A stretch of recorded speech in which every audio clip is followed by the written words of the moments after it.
हरिओम प्रणाम जी। ओम श्री गणेशाय नमः।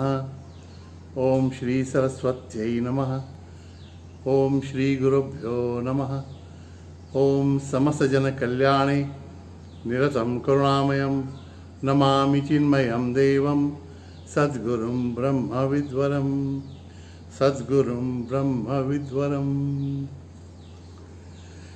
मित्रों, आज हनुमान जी के चरणों के पास बैठे हैं तो हनुमान जी की कथा एक सुनते हैं कि किस तरह भगवान श्री कृष्ण ने हनुमान जी के माध्यम से सत्यभामा, सुदर्शन चक्र और गरुड़ जी का गर्व हरण किया।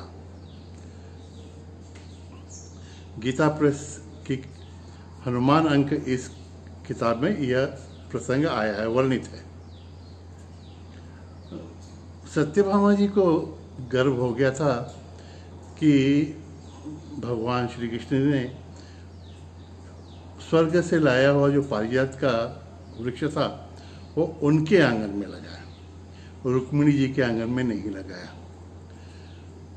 थोड़ा सा उनको ऐसा लगने लगा था कि वो बहुत ज़्यादा सुंदर हैं, तो एक बार उन्होंने पूछ लिया भगवान श्री कृष्ण जी से कि क्या वो सीता जी मेरे से ज़्यादा सुंदर हैं क्या, मेरे से सुंदर थी क्या कि रामावतार में आप उनके पीछे जंगल जंगल घूम रहे थे। भगवान कुछ बोले नहीं, समझ गए कि इनको सत्यभामा जी को थोड़ा सा गर्व हो गया उनके रूप का। सुदर्शन चक्र को भी गर्व हो गया था कि कैसे दुर्वासा को उन्होंने कष्ट दिया, डरा दिया था और भगाया था सब जगह। और वो सोचने लगे थे कि प्रभु को कभी भी काम पड़ता है तो मेरा ही स्मरण करते हैं। ऐसे चक्र जी को भी गर्व हो गया, गरुड़ जी को भी गर्व हो गया कि मैं तो प्रभु का वाहन हूँ, मेरे सिवा कहीं जा ही नहीं सकते हो, मैं उनका एक सुहृद हो गया हूँ, सखा हो गया हूँ। तो शास्त्र कहता है कि भगवान को अपने भक्तों का ये गर्व, अभिमान देखा नहीं जाता, क्योंकि वो जानते हैं कि इस अभिमान के कारण भक्त का पतन हो सकता है। तो भगवान श्री कृष्ण जी ने हनुमान जी का स्मरण किया। हनुमान जी तुरंत पहुंच गए द्वारका में और राजमहल के बाहर ही फल वल खाने लगे, कुछ खाने लगे, कुछ तोड़ने लगे, कुछ फेंकने लगे।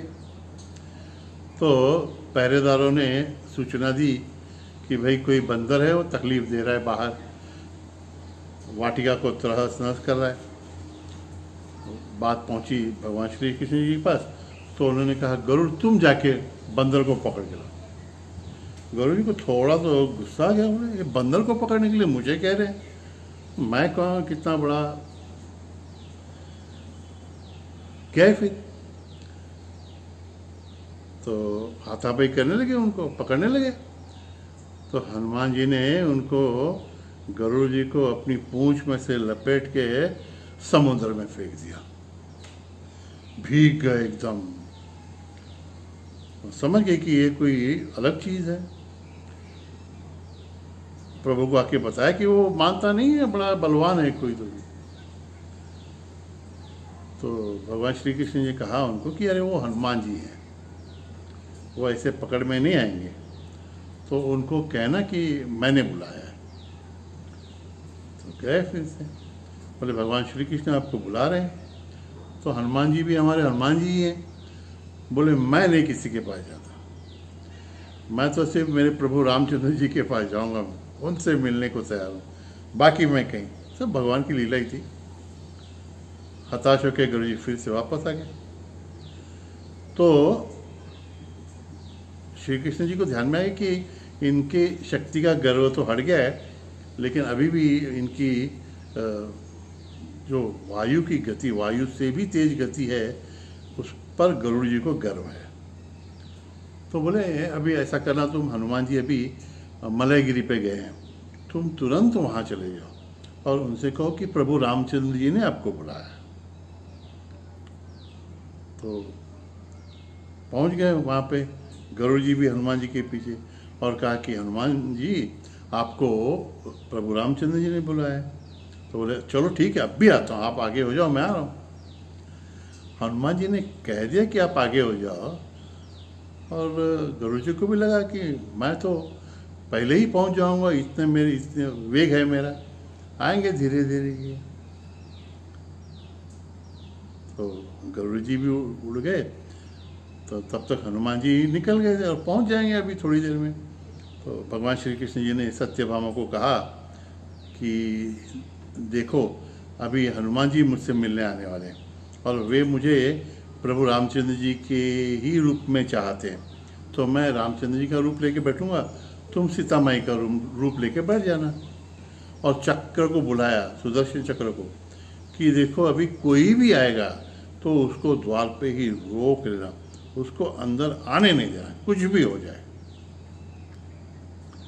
तो गरुड़ जी पहुंचने के पहले हनुमान जी आकर पहुंच गए। तो सुदर्शन चक्र ने उनको रोक दिया, बोले मुझे प्रभु की आज्ञा है कि किसी को भी नहीं छोड़ना। तो हनुमान जी ने दिखाया अपना बल और अंदर आ गए। तो भगवान श्री कृष्ण जी रामचंद्र जी के रूप में बैठे थे, उन चरण स्पर्श किया, नमस्कार किया, और उनके पास में बैठी हुई सत्यभामा जी को देखा, वो सीता जी के रूप में थी। तो हनुमान जी ने कहा प्रभु रामचंद्र जी, ये आज जानकी माता को छोड़कर आप किसके सहवास में बैठे हैं? ये कौन दासी बैठी है आपके पास? सत्यभामा समझ गई कि बाहर का रूप कुछ भी लो, सीता जी की पवित्र सुंदरता तक वो पहुंच ही नहीं पाएंगी। उनका तो गर्वहरण हो गया सत्यभामा जी का। श्री कृष्ण जी ने पूछा कि तुम आए कैसे यहाँ तक? मैंने तो सुदर्शन चक्र को बाहर बिठा दिया कि तुमको रोक दे, क्या किया तुमने? उसने रोका नहीं। हनुमान जी ने अपने मुंह में से वो सुदर्शन चक्र निकाल के बाहर रखा, बोले प्रभु आपकी आज्ञा थी तो आपके दर्शन के लिए मैं आता हूँ, तो कौन रोक सकता है? किसी की हिम्मत है क्या? किसी की ताकत है क्या? ये सुदर्शन चक्र क्या चीज़ है? तो इस तरह से गरुड़ जी का भी गर्वहरण हुआ, सत्यभामा देवी जी का भी हो गया, और सुदर्शन चक्र का भी गर्वहरण हो गया। इसके बारे में एक ही बात ध्यान में रखनी है कि भगवान को अपने भक्तों का ये अभिमान सहन नहीं होता, और ये दूर करने के लिए कभी कभी वो पीड़ा भी देते हैं अपने भक्तों को, परीक्षा भी लेते हैं। गर्वहरण का एक ही अच्छा उनका हेतु होता है। ये हमारे हनुमान जी ने तो बाद में भीम जी का भी, अर्जुन जी का भी, सबका गर्वहरण किया हुआ है। ऐसे तो हमारे पराक्रमी हनुमान जी हैं। चलिए उनको वंदन करते हैं। बुद्धिबलम यशो धैर्यम निर्भयत्वम मरोगता अजाड्यम वाक्पटुत्वम च हनुमत्स्मरणात् भवेत्। हरि ओम। प्रभु जी की कृपा हम सब पर बनी रहे, यह प्रार्थना करते हुए वाणी को विराम देते हैं। हरि ओम तत्सत। नारायण नारायण।